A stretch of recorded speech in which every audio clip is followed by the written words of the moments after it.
This is Ty Tribbett. Don't go nowhere. Serving the body of Christ. You are listening to Kristocentric Station. Don't you wanna be a part of the kingdom? Don't you wanna be a part of the kingdom? Oh, don't you wanna be a part of the kingdom? Oh, come on, everybody. Find us online: Facebook, YouTube, Twitter, Instagram, and on TuneIn. Kristocentric Station, the Kingdom Promoter.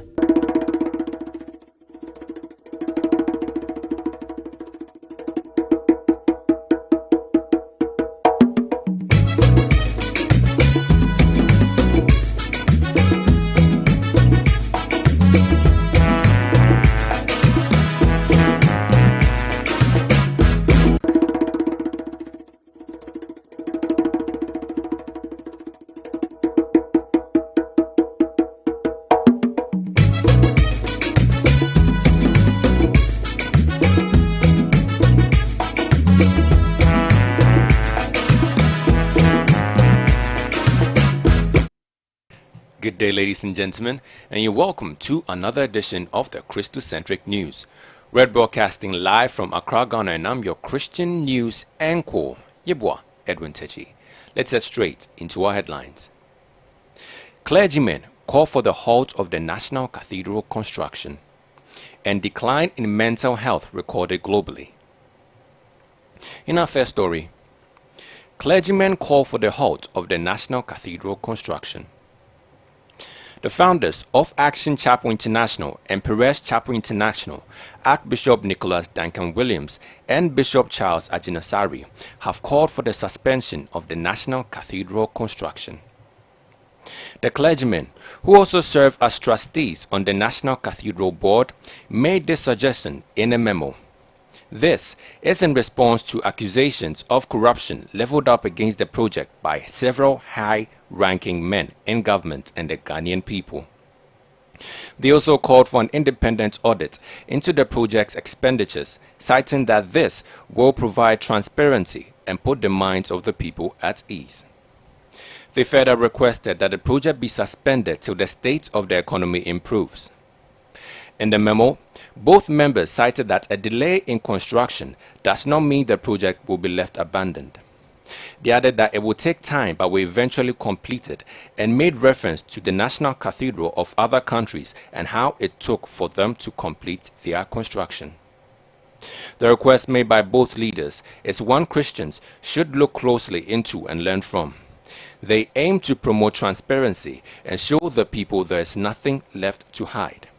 When anything is done in secret, eventually it will come to light, and that is a principle established in Luke chapter 8, verse 17. When a Christian is placed in a position of power, it's not for personal gains, but rather to be the light of God others can follow in that circle. In other stories, decline in mental health recorded globally. Mental health forms a major part of how people view and relate to the world. The state of mental well-being is important in every stage of life from childhood to adulthood. It determines how people deal with stress, relate with others, function daily, and make healthy decisions. However, since COVID-19 struck, research conducted by Sapien Labs revealed a steady decrease in mental health on a global scale. To help shed some light on the issue of mental health and the role of the church, we have with us Dr. Evelyn Owusu-Roberts to help us really understand the concept of mental health and how the church can play a role. Good afternoon, Doc.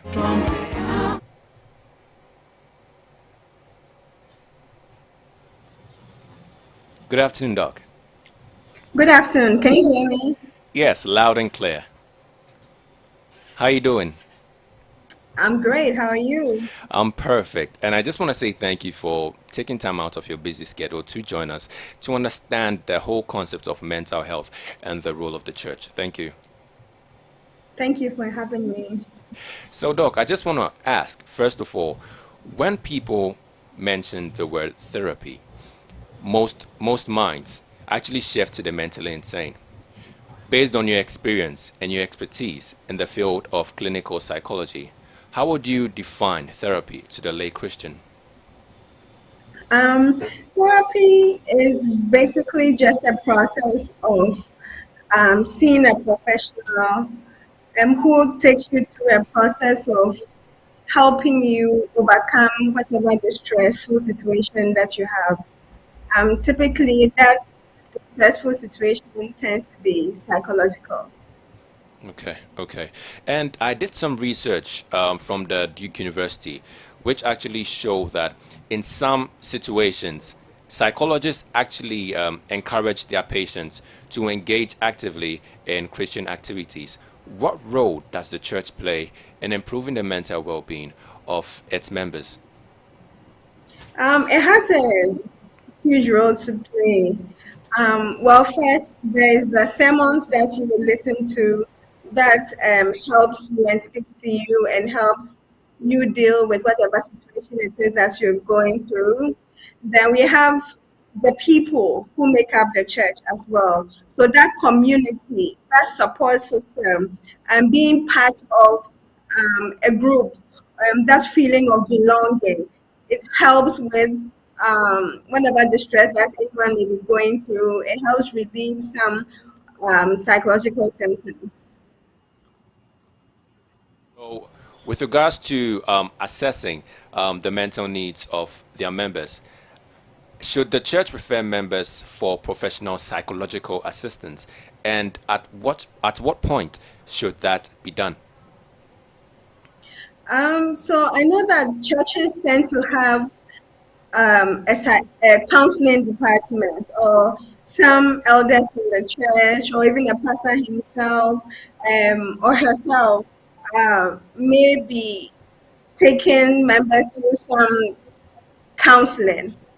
But then when it gets to the point where um, the counselor, whoever that person will be, feels like the situation is beyond them, beyond their expertise, at that point, um, that referral should be made.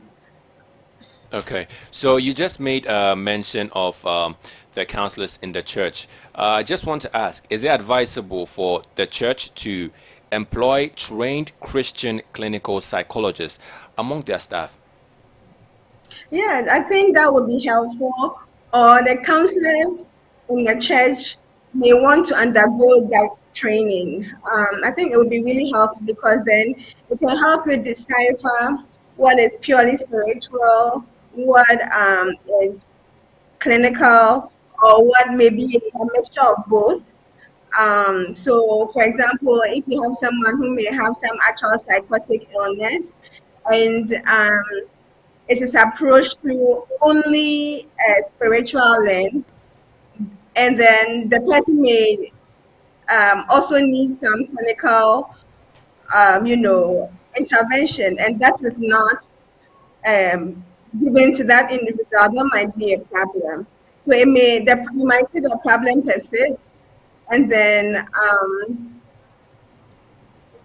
at the end of the day, it could be very detrimental to the individual. Okay, okay. Doc, I want to go a bit off script. I did some research from the World Health Organization, which said that there's a significant gap between those who actually need psychological help and those able to access it. Considering Ghana, using Ghana as an example, how do we bridge that gap between those who actually need psychological help and those who can actually access it? So people need to know where to go to for help, for one. And there's also that idea of the stigma that is attached to seeking mental health that also needs to be addressed. And then, in addition, we need more people wanting to be psychologists and wanting to help people who have some psychological distress.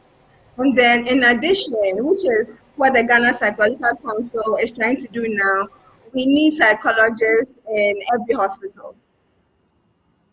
Okay, okay. So, with regards to this, do you have any plans of partnering with churches so as to educate their members on the need for mental health?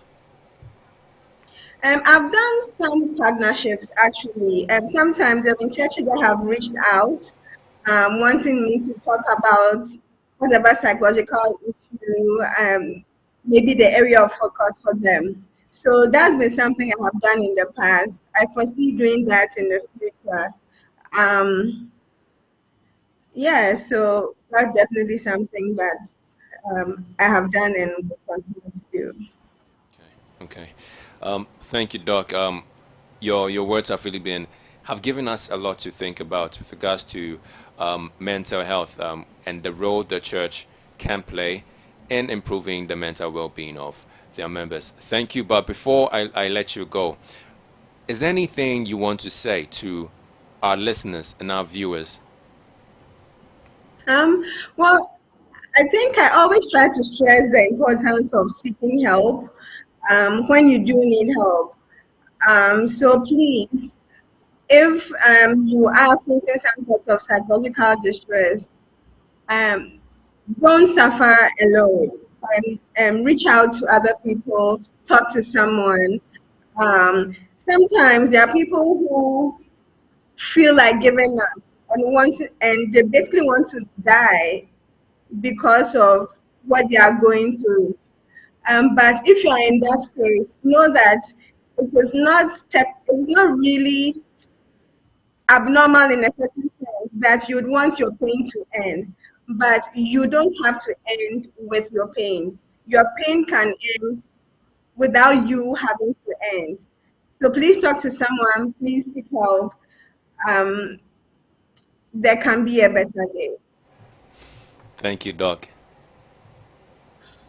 Thank you, Doc. You're welcome. And that was Dr. Evelyn Owusu Roberts. She was actually telling us about the need to prioritize your mental health and the role the church can play in improving the mental health of their members. And if you missed what she said earlier on, don't worry. This video will be uploaded to YouTube and we'll have snippets on it on all our social media platforms, so you don't have anything to worry about. You will not be missing.